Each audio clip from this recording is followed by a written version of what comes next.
First, please welcome one of Britain's leading actors who we can thank for successfully relaunching Doctor Who back into TV royalty. It's Christopher Eccleston! Thanks for coming in, Chris. Good to see you. Good to see you indeed. Now, although the three of us are working, obviously, even though it's a bank holiday, you know, it's been a lovely sort of 2 weeks, hasn't it? Long weekends. Fantastic. What have you been up to? I live in Islington, and Islington had only 6 street parties, and my street, which is quarter of a mile long, had a street party on Friday, and all the cars left the road, and it had not looked like that for 100 years. Really? So you went there and had all the kids were out, skateboarding, football. Very the nice. adults were drinking. Any barbecues? There was a bit of barbecuing. Got a bit of barbecuing. Yep. Sounds good, Chris. Very Sounds good. good. And Chris is going to be telling us about his new crime drama at the Shadowline a little bit later on. Now, of course, our thoughts are with Sir Henry's family, but what a lovely man, wasn't he? Just such a lovely guy. And that's a lovely film, isn't it, as well? It really sort of, his personality comes through. That good old Henry's Hammer. Henry's Hammer, that's right, yeah. So funny, though, that he knocked himself out on the gas hob. I know. And the Brawn thing. Now we know how to make that, thanks to we do. Henry's mum, but there we are.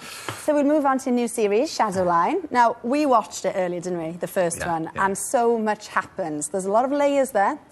So you've got... Right. Well, there's a we've policeman written with it a down. bullet in his Help head. me out, because I've no idea. There's a policeman with a bullet in his head. We've got a He's conspiracy involving a royal pardon. Yeah. Oh, yeah, and the policeman's got... Yeah, he's got a bullet in his head. Yeah. And amnesia. And amnesia, yeah. There's a by the bullet. briefcase full of money.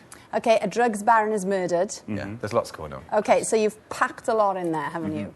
What would you say are the main threads through it? The main threads is that it's an investigation of a murder, a criminal, but the murder is investigated by both the police and the criminals. They've both got reasons to cover it up, really, and see who's responsible. What it actually is you get 7 hours of television with fascinating characters.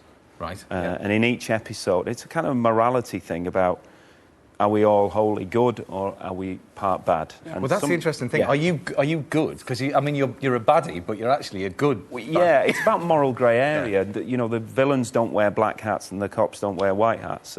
My character is trades in drugs, so we think he's a bad guy, and in fact he is. But he loves his wife, played by Leslie Sharp, very deeply, and everything he's doing, it's not for profit. It's not for, you know, a yacht in Marbella. It's for his wife, and he has this very deep love for his wife. So the audience are given a problem, basically.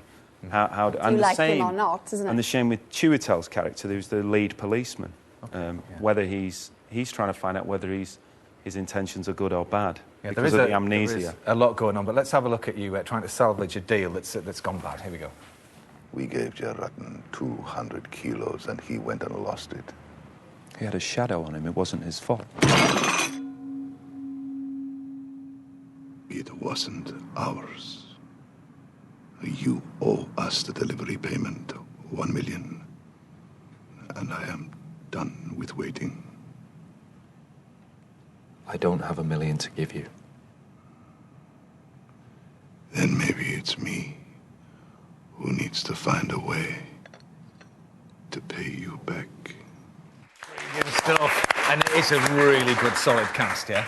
Yeah, it's a very good cast. Leslie Sharp, Chiwetel Ejiofor, Stephen Ray, Anthony Sher, Malcolm Storey, Stanley Townsend there as the drug dealer. Yeah.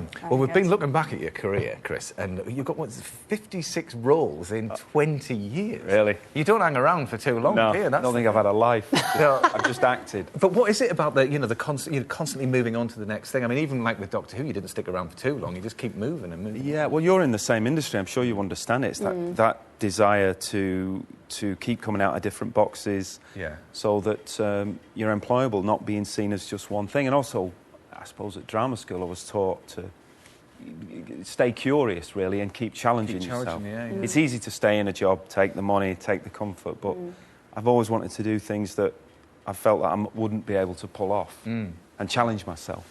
You said you went to drama school, but you didn't get your big break until you were about 27, did you? That's right, yeah. Is that why you did nude modelling? That's why I did. I did nude modelling just for my own personal pleasure. Yes, just because you enjoyed it. Yeah. So that I didn't want money. I just sat around naked. You didn't find that challenging in any way? Absolutely, yeah. I didn't really have a lot to offer, but, you know. Brilliant. Well, you can see a fully clothed Chris in the Shadowline, which starts on Thursday at 9 p.m. on BBC Two.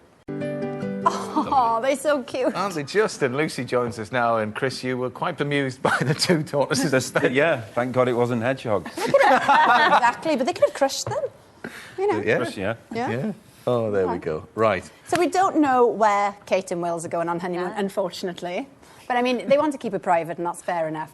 But can they draw any inspiration from other royal honeymoons? Yes. Well, the first people who to sort of break with tradition were Princess Margaret and Lord Snowdon, because they actually went abroad, and they did a sort of quite lavish tour of the Caribbean on the Royal Yacht Britannia for 6 weeks. But before that, it'd been quite low-key. So you had the Queen and Prince Philip went to Broadlands, which was the Mountbatten's house just outside London, by train with a single corgi, the favourite one, obviously.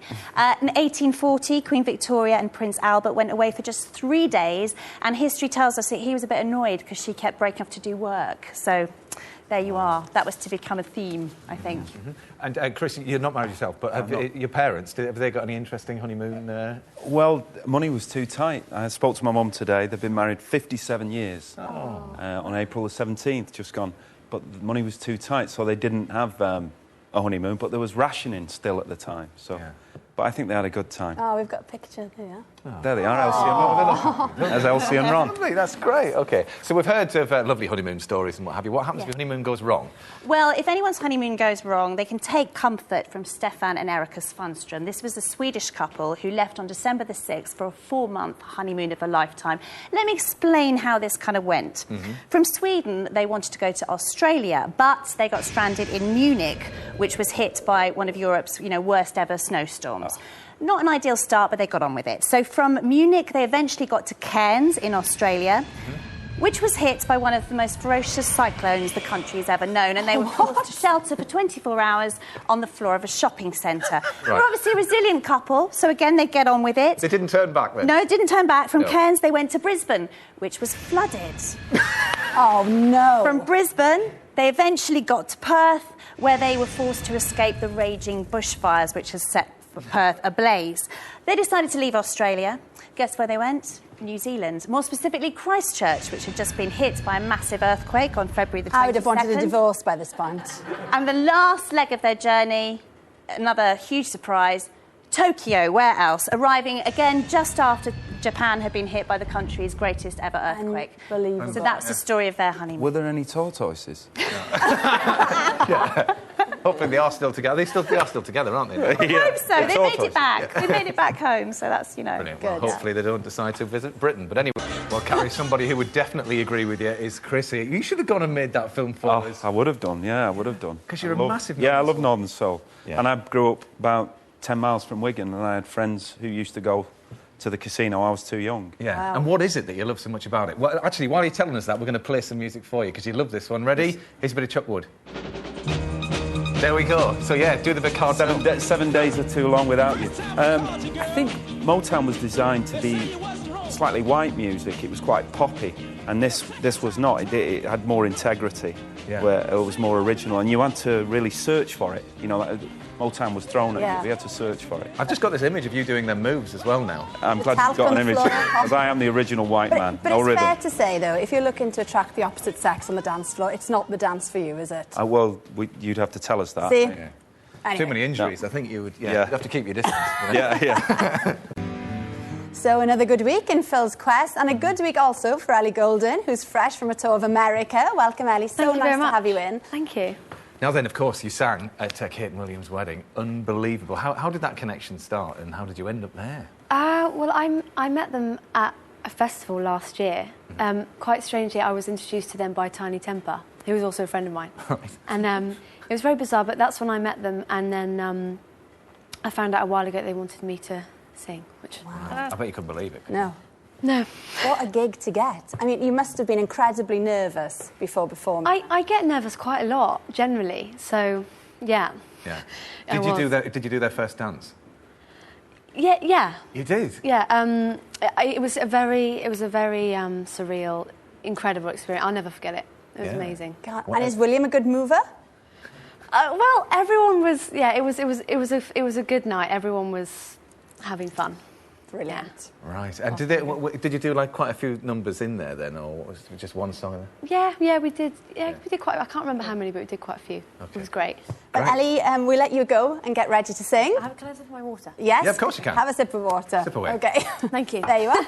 And off she goes. Yeah. Good. Well.